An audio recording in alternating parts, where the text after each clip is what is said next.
बिहार में इन दिनों voter list को अपडेट करने का काम जोरों पर चल रहा है। राजधानी पटना समेत पूरे राज्य में वोटर लिस्ट रिवीजन का कार्य जारी है। सुप्रीम कोर्ट ने भी इस अभियान पर रोक लगाने से इनकार करते हुए कहा कि यह संवैधानिक जिम्मेदारी है और इसमें हम कुछ नहीं कर सकते हैं। राजेंद्र कुमार जैसे लाखों लोग जो पहले सरकारी क्वार्टर में रहते थे और अब किसी और जगह शिफ्ट हो गए हैं, इस काम में जुटे हैं। उन्होंने कहा, यह हमारा काम है, नहीं करेंगे तो नाम कट जाएगा। वोटर लिस्ट में नाम जोड़ने और सुधार करवाने के लिए करोड़ों लोग फॉर्म 6 भर रहे हैं। देखिए, रिपोर्ट के मुताबिक पटना के गर्दनी बाग इलाके में स्थित बस्ती में रहने वाले लोग के पास ना तो आधार कार्ड है, ना ही वोटर कार्ड। कौशल्या देवी बताती हैं कि उनके बेटे के सारे कागज 2018 की बाढ़ में बह गए। अब सिर्फ राशन कार्ड पर नाम है और वो भी मुखिया के पास रहता है।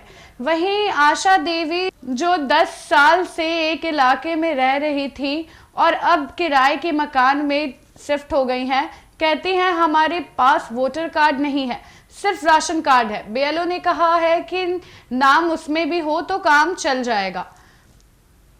बुचिया देवी, जो पिछले 20 सालों से झोपड़ी में रह रही थी, अब तक किसी भी सरकारी दस्तावेज से वंचित है। वो गुब्बारे बेचती हैं और उनके पति ई रिक्शा चलाते हैं। आज तक कोई बीएलओ उनके घर नहीं आया। 98,498 बीएलओ इस समय बिहार में फॉर्म भरने और डेटा कलेक्ट करने का काम में लगे हैं। इनमें कई ऐसे टीचर्स भी हैं जिन्हें ट्रांसफर कर दिया गया है, लेकिन इस समय वो काम पर लगे हैं।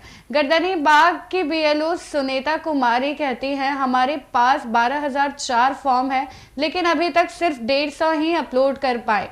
एक व्यक्ति के लिए 5 बार फोटो खींचना पड़ता है। 20 मिनट एक व्यक्ति पर ही लग जाता है। शिक्षक सुमित कुमार, जो पटना कलेक्ट्रेट में फॉर्म अपलोड करने का काम करते हैं, कहते हैं, दिन में ऐप बिल्कुल भी काम नहीं करता है। रात 2 से 5 बजे तक ही फॉर्म अपलोड कर पा रहे हैं। बड़े इलाके जैसे गर्दनी बाग में और मंत्री आवास के निर्माण के कारण करीब 200 परिवार विस्थापित हो चुके हैं।